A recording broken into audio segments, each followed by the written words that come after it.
This video is going to be outlining my house's strategy to get through the month, make sure all the bills are paid, groceries, all that stuff. So right off the bat, down here is kind of what my paycheck is usually going to be, at least through the month of April. I'm working an extra day a week right now with everything going on to take advantages of some bonuses at work, bring in a little bit extra income, and to offset some of the hours that she lost. So that's where that number's coming from. I know previous months it didn't look that good, but that is why that is there, and that's what it will be at least for the rest of this month.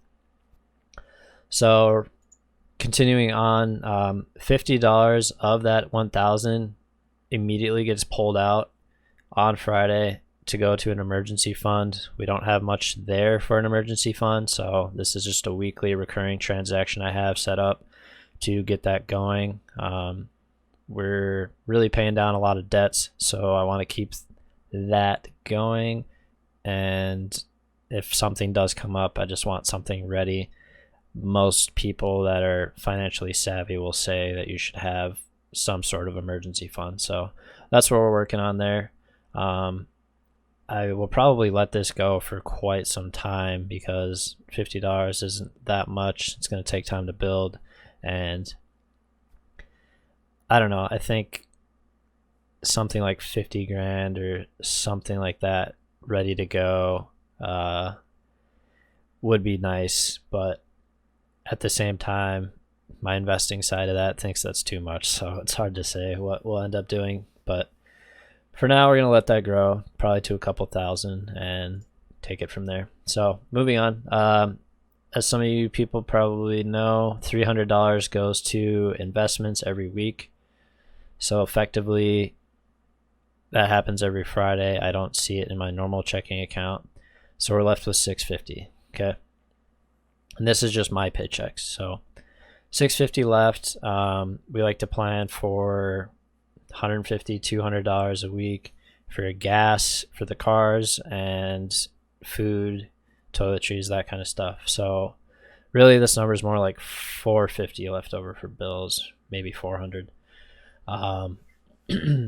So taking a look at that, obviously we got the mortgage and HOA that's due on the first of the month. So another tactic we use is we have a separate account called bills, and we funnel money into that every single week to prep for mostly the beginning of the month and making sure we have obviously enough money there to pay that mortgage right away and HOA.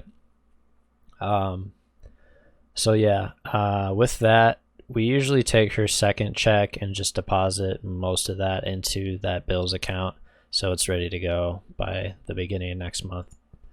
And then effectively after the mortgage and HOA is paid off, the first couple of paychecks each month will be used to basically finalize paying the rest of the stuff.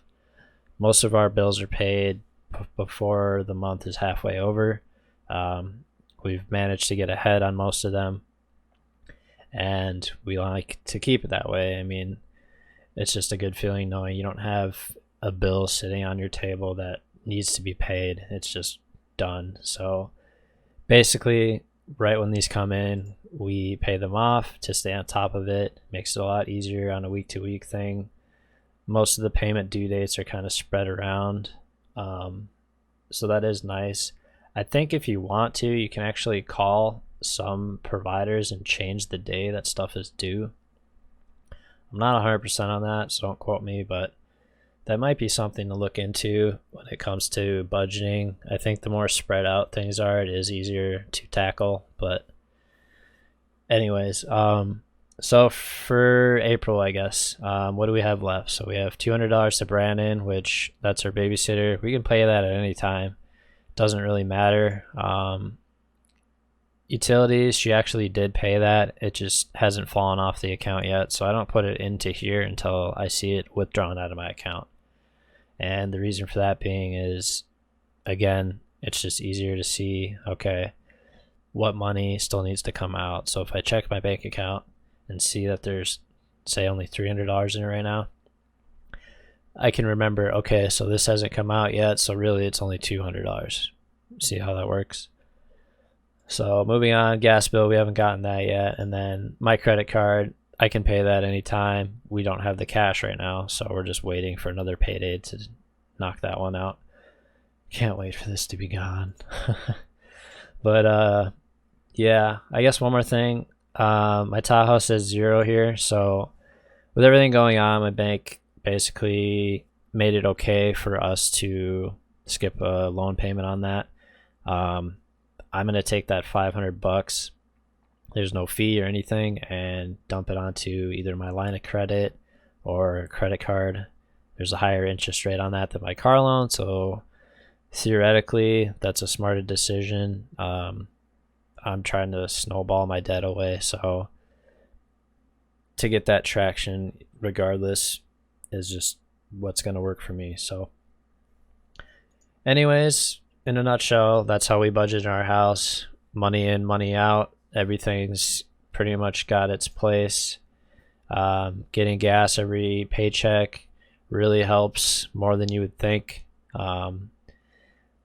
I don't know how much a normal person fills up, but once a week works for me, so I get that out of the way and I'm able to make it through to the next check. I know not very many people get paid weekly, so that is a nice advantage that you could say we have, but at the end of the day, you're working with the same dollar amount, whether it came weekly, bi-weekly. It's just whether or not you're taking that money and putting it in the right spots. So anyways, that's what we do. That's what works for us. Some people may be even more detail oriented, I guess, and put gas in here, groceries. I mean, the more information you can put down and keep track of, the more you'll be able to squeeze out of everything. But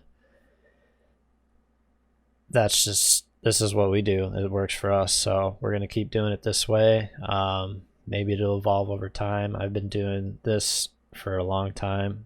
I would say even before 2015 I had spreadsheets, but this exact sheet I have been using for a long time. So again, that's what works for me. I don't know, I guess if anybody has any questions or tips, let me know in the comments. But yeah, I never know how to end my videos, so sorry.